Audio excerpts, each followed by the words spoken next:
Guys, welcome back to our channel crack and set. तो आज हम पढ़ेंगे ऑल्टरनेटिंग करंट्स एसी। हमने पिछले लेक्चर में ईएमएफ खत्म कर दिया था। अभी बस एसी बचा है इस चैप्टर का, और उसके बाद हम क्वेश्चंस प्रैक्टिस करेंगे गूगल फॉर्म से। तो आइए शुरू करते हैं। तो सबसे पहले देखते हैं कि अगर हम एक एसी वोल्टेज लगाते हैं एक रेजिस्टर को तो क्या होता है। तो एसी वोल्टेज के बारे में हमने पिछली वीडियो में थोड़ा सा डिस्कस किया था कि एसी करंट क्या होता है, वो अलग कैसे होता है डायरेक्ट करंट से। तो अभी इसका सर्किट बना देते हैं। एसी सोर्स को ऐसे रिप्रेजेंट करते हैं, ऐसे कर्व वाली लाइन से। ये मेरा एसी वोल्टेज सोर्स, मैं लिख देता हूँ V equals V M sine omega T. फिर ये आ गया मेरा रेजिस्टर।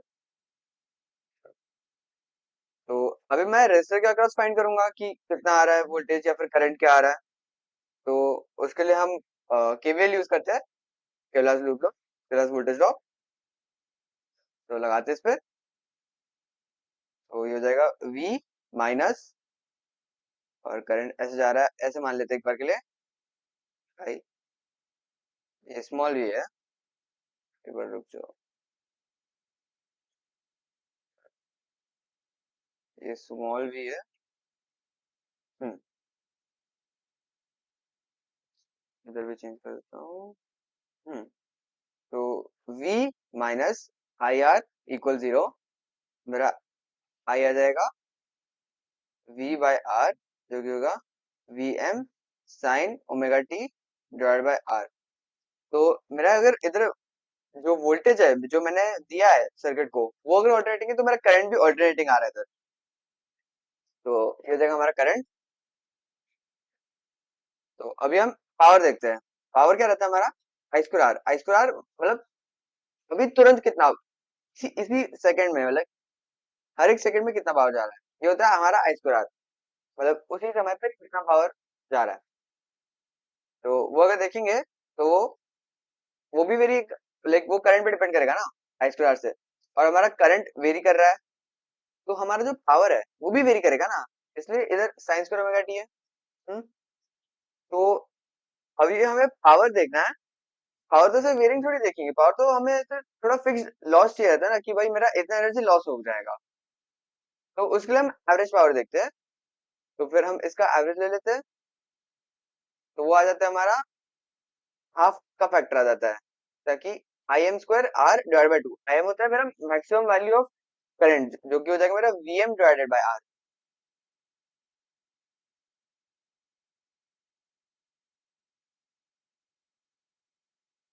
तो ये होता है हमारा एवरेज पावर, हाफ का फैक्टर आ जाता है इसमें।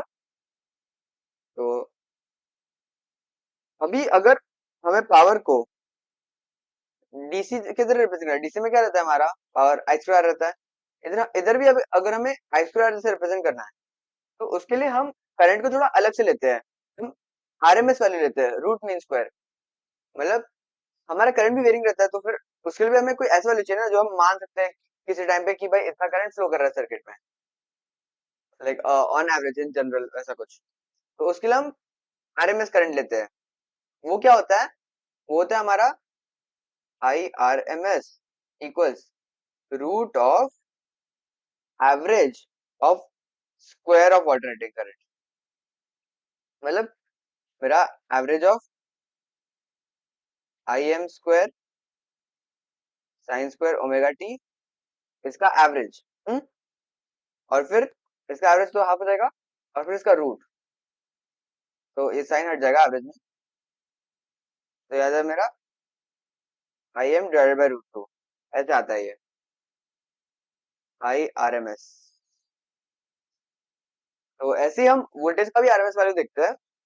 तो वो भी आ जाता है हमारा वी एम इक्वल्स, पहले V R M S equals V M by root two. ये वी एम है, ये वी आर एम एस है। तो फिर V R M S equals V M divided by root two. तो हम यूजुअली एसी में इसी से पावर निकालते हैं। जैसे हम फिर डायरेक्टली लिख सकते हैं P equals V square by R, या फिर आई वी, या फिर आई स्क्वायर आर। इधर I M by root two का स्क्वायर लेंगे तो फिर I M square by two हो जाएगा, इंटू आर तो हमारा यही हो गया ना, half I M square into R. तो इसलिए हम इधर आरएमएस वैल्यू यूज करते हैं। अभी हमारे एसी, जब हम एसी सर्किट यूज करते हैं। तो हमारे रेजिस्टर के अलावा और भी अलग अलग कंपोनेंट्स आते हैं, जैसे इंडक्टर हम डाल देते हैं, कैपेसिटर डाल देते हैं। तो अभी देखते हैं कि उनके अक्रॉस कैसा रहता है वोल्टेज, कैसा रहता है करंट। तो हमारे इंडक्टर के अक्रॉस वोल्टेज जो होता है वो तो L D I by D T रहता है, हमने पहले पढ़ा है। तो वही लगाते हैं इसमें। तो इसका जब डिफरेंशियल इक्वेशन सॉल्व करते हैं हम, तो हमारा ये आ जाता है। तो इसको हम लिख सकते हैं cos minus cos omega T को हम लिख सकते हैं sine of omega T minus pi by two. तो ये सब्स्टिट्यूशन किया हमने, और हमें आ गया I equal I M sine omega T minus pi by two. और अगर हम वोल्टेज अक्रॉस इंडक्टर देखेंगे तो वो L D I by D T है। फिर अगर हम D I by D T रहते हैं तो फिर फेज शिफ्ट हो जाता है एक बार, मतलब प्लस 90 फेज शिफ्ट हो जाता है। तो हमारा जो वोल्टेज अक्रॉस इंडक्टर है वो हमारे करंट अक्रॉस इंडक्टर के 90 डिग्री आगे है। इसलिए हम बोलते हैं कि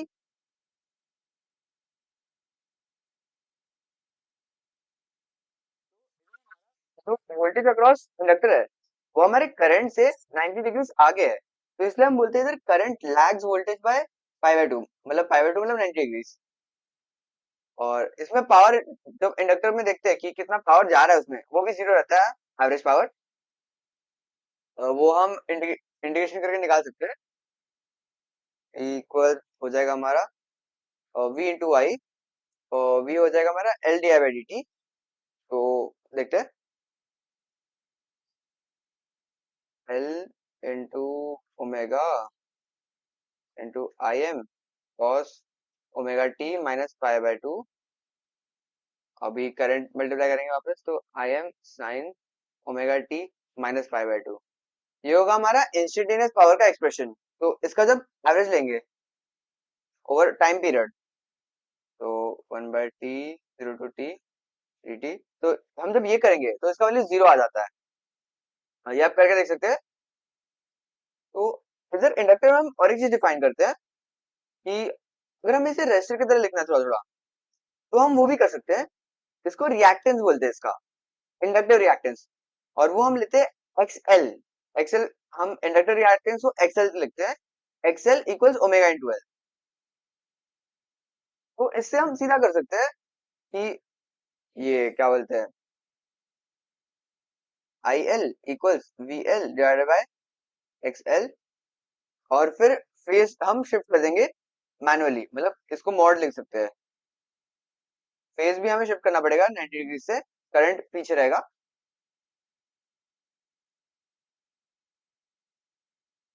और ये मैं कहीं और लिख देता हूँ। इसमें इधर लिख देता हूँ I L equals V L divide by x L mod.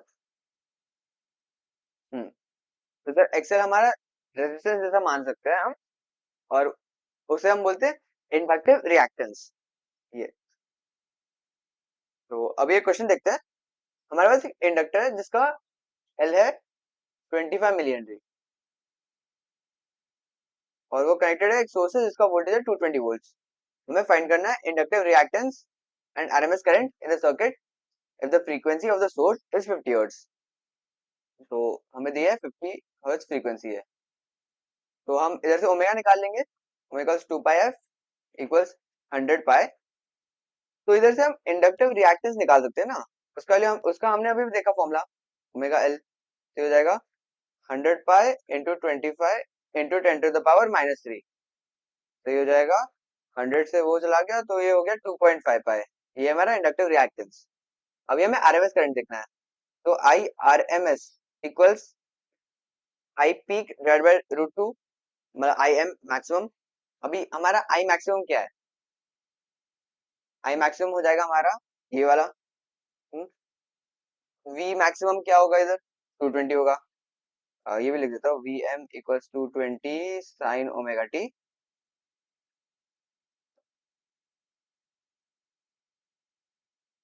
तो ये हो जाएगा 220 divided by XL 2.5 pi root two. ये हो जाएगा हमारा आई आर एम एस। तो अगर किसी को नहीं समझा हो कि इधर क्या किया या फिर क्या हो गया इधर, तो फिर कमेंट में बता सकता है, मैं वापस बता दूंगा। तो आगे बढ़ते हैं। अभी हम देखेंगे कैपेसिटर के ऊपर। तो कैपेसिटर का फॉर्मूला हमें मालूम है, V इक्वल्स क्यू बाई सी। अभी V हमें इधर इस सर्किट के अकॉर्डिंग क्या होगा हमारा, V M sine omega T. तो हम करंट को क्या लिख सकते हैं, integration of I D T, या फिर हम दोनों से डिफरेंशिएट करके D Q by D T को आई लिख सकते हैं और फिर वैसे सॉल्व कर सकते हैं। तो ऐसे आता है हमारा I equals I M sine omega T plus pi by two. तो अभी हम वोल्टेज देखने जाएंगे, तो वो क्या है हमारा, वोल्टेज इक्वल्स क्यू बाई सी, और क्यू है हमारा integration of I D T. तो अगर इंटीग्रेशन करेंगे तो फेस 90 डिग्री से पीछे चल जाएगा, तो इधर हमारा वोल्टेज करंट से पीछे रहेगा, तो इसलिए हम बोलते हैं करंट लीड्स वोल्टेज, मतलब वोल्टेज का जो एंगल रहेगा वो करंट से 90 डिग्री पीछे रहेगा। तो इधर भी पावर सप्लाई जीरो हो जाता है, एवरेज पावर। इधर भी हम रेजिस्टेंस जैसा कुछ कर सकते हैं, जैसे हमारा इंडक्टर में था इंडक्टिव रिएक्टेंस, इधर होता है कैपेसिटिव रिएक्टेंस, जिसका वैल्यू होता है एक्स सी इक्वल्स 1/ओमेगा सी। तो अगर हम करंट देखने जाएंगे, ये आई एम निकालना है मुझे, मान लेते हैं, तो हो जाएगा मेरा V M divide by X C equals V M omega C. ये मेरा मैक्सिमम करंट। अगर हमें करंट का, अगर हमें फाइंड करना है कि कितना करंट फ्लो कर रहा है, हम वो भी कर सकते हैं। मैं ऐसे कर दूंगा, ये I equals V divide by X C, और मैं एंगल को 90 डिग्री आगे कर दूंगा, क्योंकि हमारा जो करंट रहता है वो वोल्टेज से 90 डिग्री आगे है ना। तो मैं मतलब ये मेरा, इससे मैं ये कहना चाहता हूँ कि मेरा जो साइन कॉस जो भी आएगा उसको उसमें मैं प्लस 90 डिग्री कर दूंगा। आगे समझ में? तो आगे बढ़ते हैं।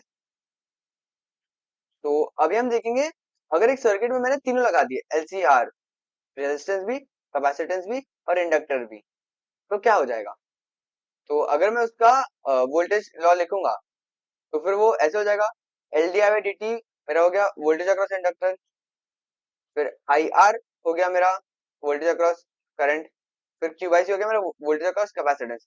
इन तीनों को मैं जब ऐड करूंगा, तो वो मेरे अप्लाइड वोल्टेज जो बाहर से मैंने दिया है, ई या वी जो भी है, उसके बराबर होना चाहिए। तो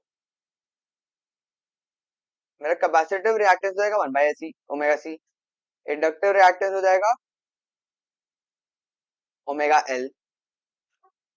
तो बट इसमें तो तीनों है ना, रेजिस्टेंस भी है, इंडक्टेंस भी है, कैपेसिटेंस भी है। तो इसमें हम एक नया चीज इंट्रोड्यूस करते हैं, इम्पीडेंस जेड, और हम आई एम को लिखते हैं I M equals V M divide by Z. Z का वैल्यू क्या रहता है, root of R square plus X C minus XL का स्क्वायर, या फिर एक्सएल माइनस एक्स का स्क्वायर भी कर सकते हैं, सेम चीज है। तो ये होता है हमारा जेड। और इसमें tan फाइव भी निकालते हैं। tan फाइव इधर बेसिकली फेज एंगल होता है, और उसका वैल्यू होता है voltage across capacitor minus voltage across inductor divide by voltage across resistance. और ये एम मतलब मैक्सिमम, उसका मतलब maximum capacitor voltage, maximum inductor voltage, maximum resistance voltage. इधर इंडक्टर और कैपेसिटर को उल्टा भी कर सकते हैं थोड़ा, उससे उतना फर्क नहीं पड़ेगा। तो अभी एक अगर हम इस सर्किट में देखें, तो फिर हम फ्रीक्वेंसी चेंज करके करंट का वैल्यू चेंज कर सकते हैं काफी ज्यादा, कि हमारा जो इंडक्टिव रिएक्टेंस है और कैपेसिटिव रिएक्टेंस है, वो दोनों ओमेगा पे डिपेंडेंट है काफी। और ऐसा एक पर्टिकुलर ओमेगा आएगा जिसपे हमारा जो z है वो मिनिमम हो जाएगा, क्योंकि एक्स सी माइनस एक्सएल हो रहा है। तो वो हो जाएगा हमारा 1/ओमेगा सी माइनस 1/ओमेगा, नहीं वन में नहीं, माइनस ओमेगा एल।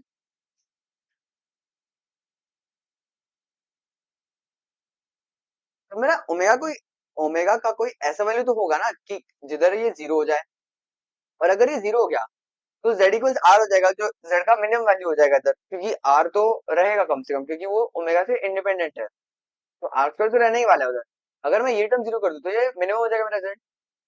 और अगर मेरा z मिनिमम हो गया, तो मेरा करंट भी मिनिमम, करंट मैक्सिमम हो जाएगा, पावर भी मैक्सिमम हो जाएगा। पावर मैक्सिमम क्यों होगा, क्योंकि मेरा पावर करंट पे डिपेंड करेगा काफी ज्यादा, और मेरा करंट मैक्सिमम कर दिया मैंने, तो पावर भी इन अ वे मैक्सिमम कर सकता हूँ मैं। इसका ये प्रूफ कॉन्क्रीट नहीं है, बट हम प्रूव कर सकते हैं ये थोड़ा डिफरेंशिएशन करके, बट उसकी जरूरत नहीं है। सीधा हम मान लेते हैं इधर कि हम हमारा जब एक्सी और एक्सएल इक्वल हो जाएगा, तो हमारा जो करंट है वो मैक्सिमम हो जाएगा और पावर डिसिपेटेड भी मैक्सिमम हो जाएगा। और इस चीज को हम बोलते हैं रेजोनेंस।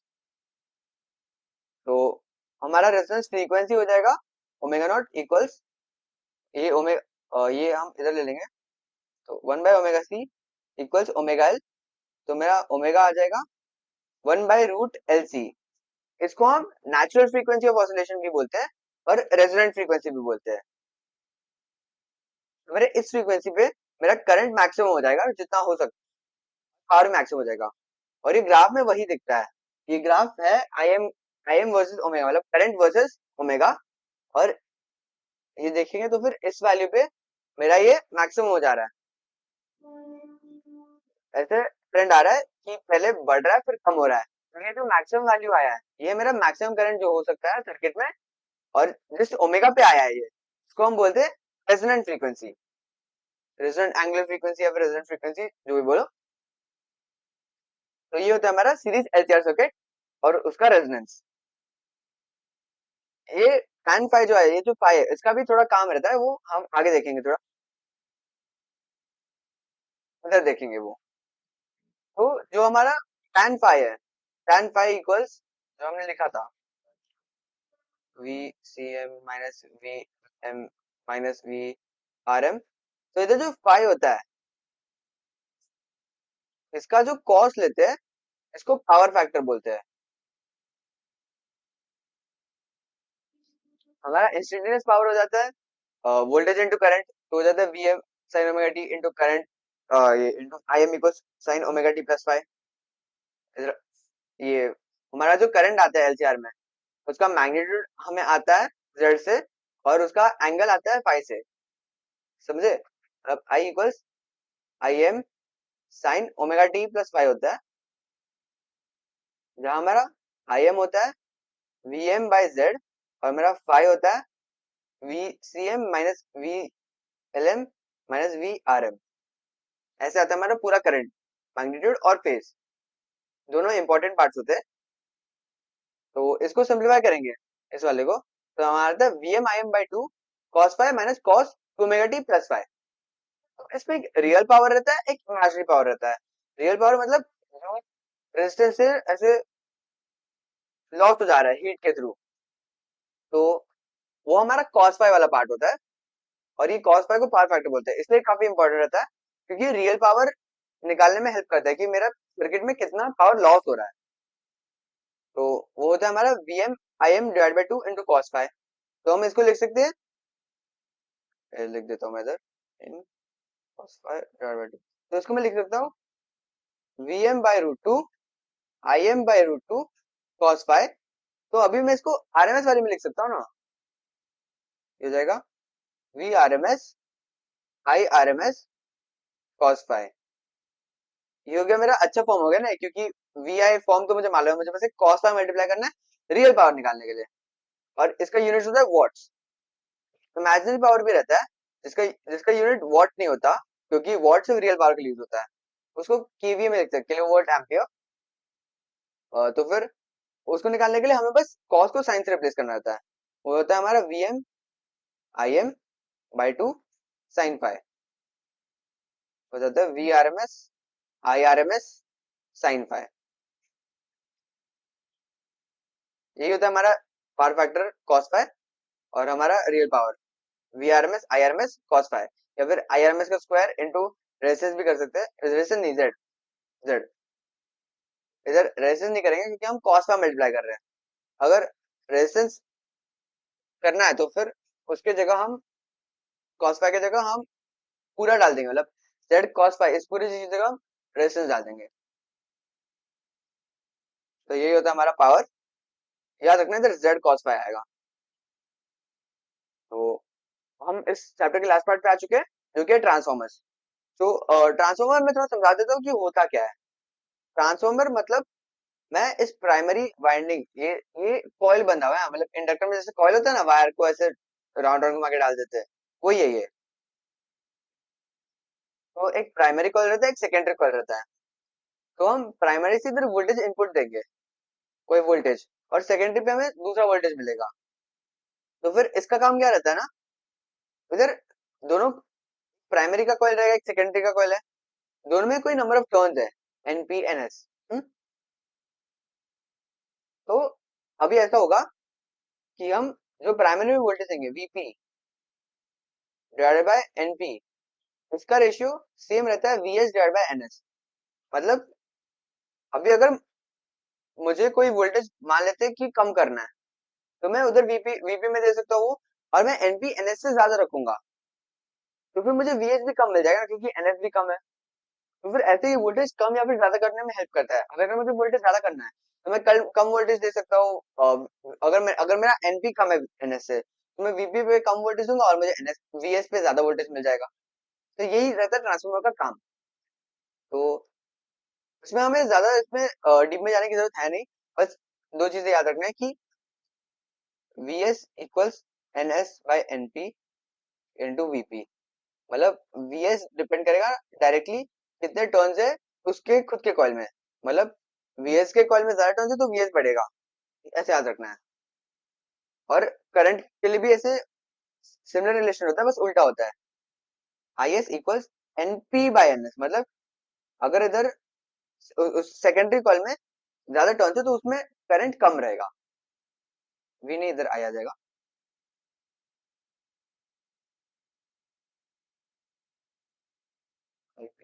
अगर ये सेकंड वाला याद नहीं रखना है करंट वाला, तो हम ये भी याद रख सकते हैं कि दोनों जगह पावर सेम रहता है हमेशा, क्योंकि पावर हम ऐसे कुछ छेड़ नहीं सकते। एनर्जी है वो एक, वो हमेशा कांस्टेंट रहता है अगर हमने कुछ एक्सटर्नली और ऐड नहीं किया। इधर हम एक साइड से दे रहे हैं तो दूसरी साइड उतना ही निकलना चाहिए अगर ज्यादा लॉसेस ना हो।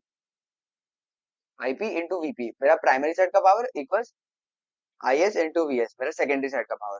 ये बहुत इंपॉर्टेंट है क्योंकि पावर के साथ छेड़छाड़ी नहीं होनी चाहिए। तो आज की वीडियो के लिए इतना ही। हमारा ये थ्योरी खत्म हो चुका है। तो इसी वीडियो में एक गूगल फॉर्म का लिंक अटैच रहेगा क्वेश्चंस के लिए, तो फिर डिस्क्रिप्शन में देख लेना, मिल जाएगा। तो उससे क्वेश्चंस प्रैक्टिस करना, अगली वीडियो में उसके सॉल्यूशंस डिस्कस करेंगे। तो देखने के लिए शुक्रिया, और देखते रहना अगली वीडियोस, या फिर अगर पुरानी वीडियोस देखनी है, अगर कोई कॉन्सेप्ट क्लियर नहीं है तो वो भी देख सकते हैं। मैग्नेटिज्म, इलेक्ट्रोस्टैटिक्स, करंट कवर किया हुआ है, और आगे भी वीडियोस आते रहेंगे, तो वे जरूर देखना। मिलते हैं अगली वीडियो में।